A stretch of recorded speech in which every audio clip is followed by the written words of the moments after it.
So hey guys, welcome to my new video. दोस्तों, portfolio की धज्जियां उड़ चुकी है। यानी कि आपने देखा होगा कि इंडेक्स तो आसमान छूता हुआ नजर आ रहा, लेकिन वहीं पे पोर्टफोलियो देखोगे तो वो जमीन चाटता हुआ नजर आ रहा। लगातार पोर्टफोलियो के अंदर एक डाउनफॉल देखने को मिल रहा, वो भी काफी लंबे वक्त से पोर्टफोलियो की हालत बद से बदतर हो चुकी है। अब देखिए, जिन्होंने इंडेक्स के अंदर इन्वेस्टमेंट किया उनका तो ठीक है भाई। निफ्टी आप देखो ऑल टाइम हाई के आसपास है। इसके अलावा और भी इंडेक्स देखोगे तो अच्छा खासा परफॉर्मेंस कर रहे हैं, म्यूचुअल फंड भी अच्छा परफॉर्म कर रहा। लेकिन जो लोग स्टॉक्स में इन्वेस्टमेंट करते हैं वो पिछले 2-3 साल से अगर देखोगे तो स्टॉक ने कुछ खास परफॉर्मेंस नहीं किया, यहां तक के गिरावट ही देखने को मिली है। अच्छे अच्छे स्टॉक आज के डेट में आप देखोगे तो लगभग 20, 30, 40% टूटे हुए हैं। तो इसके पीछे का रीजन क्या है, पोर्टफोलियो में ये गिरावट क्यों हो रही है, क्या गलती आप कर रहे हो, इन सारी बातों पर डिस्कस करेंगे। उससे पहले दोस्तों, अगर आप चैनल में नए हैं तो चैनल को सब्सक्राइब कर दें, बेल आइकन को प्रेस कर दें, ताकि इसी तरीके से इंपॉर्टेंट नोटिफिकेशन सबसे पहले आपको मिलते रहेंगे। देखिए, सबसे पहले बाजार की बात करते हैं। अब देखिए, आज बाजार देखोगे तो निफ्टी गिरावट के साथ 26,100 के आसपास है। सेंसेक्स के अंदर लगभग 320 पॉइंट के आसपास की गिरावट है। सबसे ज्यादा जो गिरावट चल रही दोस्तों वो मिड एंड स्मॉल के अंदर है, वो भी ड्रैग, यानी बहुत ही बुरी तरीके से फॉल देखने को मिल रहा। अगर आज के दिन देखोगे तो आईटी छोड़ के मैक्सिमम सेक्टर के अंदर गिरावट नजर आ रही है, यानी कि रेड मार्क में देखने को मिल रहा। एक बार सेक्टर वाइज हम लोग परफॉर्मेंस देखते हैं। ड्यूरिंग द मार्केट में वीडियो बना रहा हूं तो may be price ups and downs होता हुआ नजर आएगा। सबसे पहले निफ्टी देखो, निफ्टी फ्लैट है, यानी कोई खास मोमेंटम नहीं है। इसके अलावा सबसे ज्यादा गिरावट जो देखने को मिल रही है वो है निफ्टी रियलिटी के अंदर, लगभग 3% का बड़ा फॉल देखने को मिल रहा।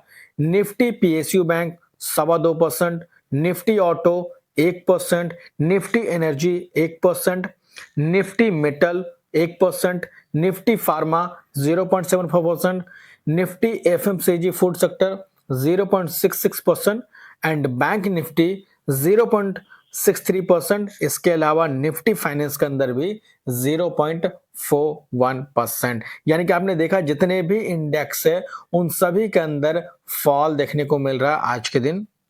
अब दोस्तों, फॉल के पीछे का रीजन देखोगे तो सबसे पहला रुपया। अगर रुपीस की बात करते हैं तो वो ऑल टाइम लो पे है, और डॉलर के मुकाबले देखोगे तो 5% ज्यादा गिरा है रुपीस।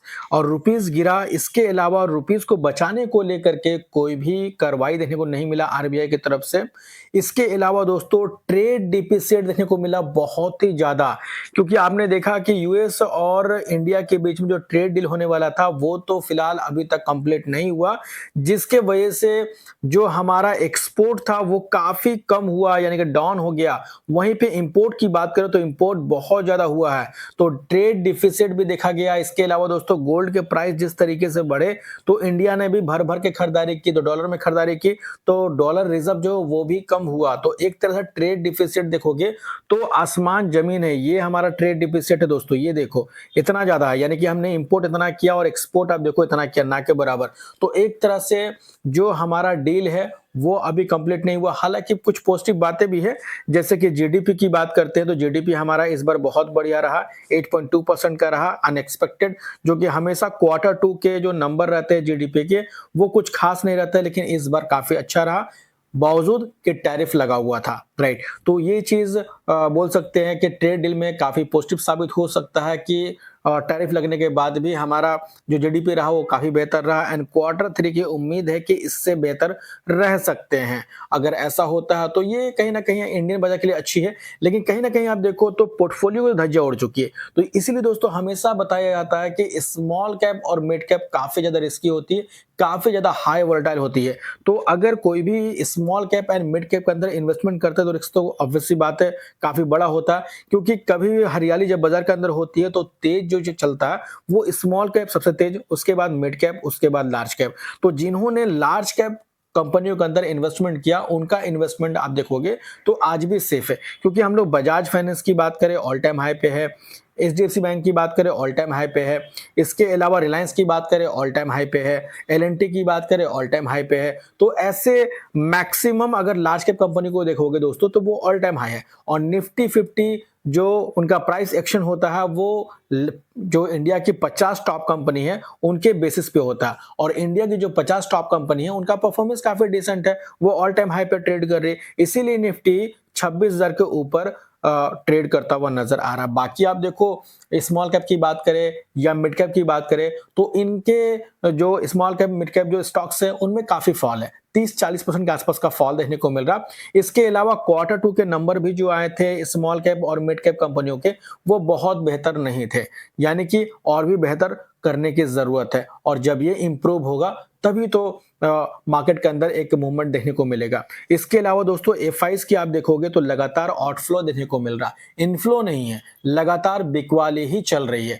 तो एक तरह से जो रिजर्व है, अब बिकवाली करें तो ऑब्वियसली बात डॉलर में पैसा लेके जा रहे हैं वो, तो डॉलर तो हमारा रिजर्व कम हो ही रहा, साथ साथ हम क्या कर रहे हैं इंपोर्ट भी ज्यादा कर रहे हैं, बाहर से माल खरीद भी रहे हैं तो वहां से भी रिजर्व जा रहा, तो इनडायरेक्टली आप देखो तो रुपया लगातार नीचे की ओर जाता हुआ नजर आ रहा। तो बाजार के अंदर कुछ खास इंप्रूवमेंट देखने को नहीं मिल रहा। अगर कोई पॉजिटिविटी बात होती है तो ऑब्वियसली बात है इसका अपडेट आपको हमारे चैनल पे मिल जाएगा।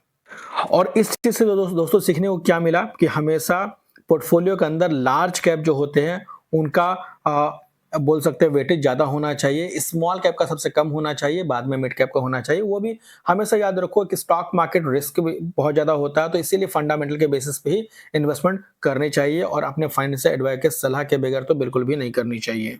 इसके बाद दोस्तों बात करेंगे कुछ कंपनियों को लेकर, जिसमें कोचिंग शिपयार्ड की बात करते हैं तो एक कोलैबोरेशन देखने को मिल रहा। Coaching shipyard limited, A government owned company, has announced that signing A sufficient ship building contract with the Denmark based right. तो इस डेनमार्क कंपनी के साथ एक पार्टनरशिप देखने को मिला है, और इस पार्टनरशिप से आप देखिए क्या है, the company describe the order significant failing within the value range of 250 crore to 500 crore, यानी 250 से लेके 500 करोड़ का ये कॉन्ट्रैक्ट देखने को मिल रहा। तो इससे दोनों ही कंपनी को फायदा होता हुआ नजर आ सकता है। हालांकि कोचिंग शिपयार्ड आपको क्या सकता है कमेंट करके जरूर बताएं। इसके अलावा दोस्तों डिफेंस कंपनी की बात करें, एचएल की बात करते हैं तो एचएल को लेकर बड़ी खबर निकल के आ रही है। अब खबर क्या है देखिए, defence pack set for a strong momentum, budget boost exports to drive growth.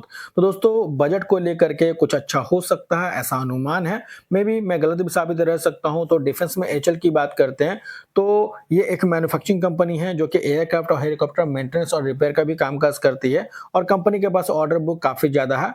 तो ऐसे में हम बोल सकते हैं कि ये न्यूज में भी फेवरेबल हो सकता है, ये पूरे डिफेंस कंपनियों के लिए हो सकता है। अब इसका इंपैक्ट किस तरीके से पड़ेगा कमेंट कर जरूर बताएं। तो फिलहाल दोस्तों इस वीडियो में इतना ही, होप करता हूं इन्फॉर्मेशन आपको अच्छी लगी हो। अगर अच्छी लगी तो इसे लाइक जरूर करना, चाहे तो सब्सक्राइब भी कर लेना, ताकि इसी तरीके से इंपॉर्टेंट नोटिफिकेशन सबसे पहले आपको मिलते रहेंगे। तो मिलते हैं नेक्स्ट वीडियो में, तब तक के लिए बाय बाय।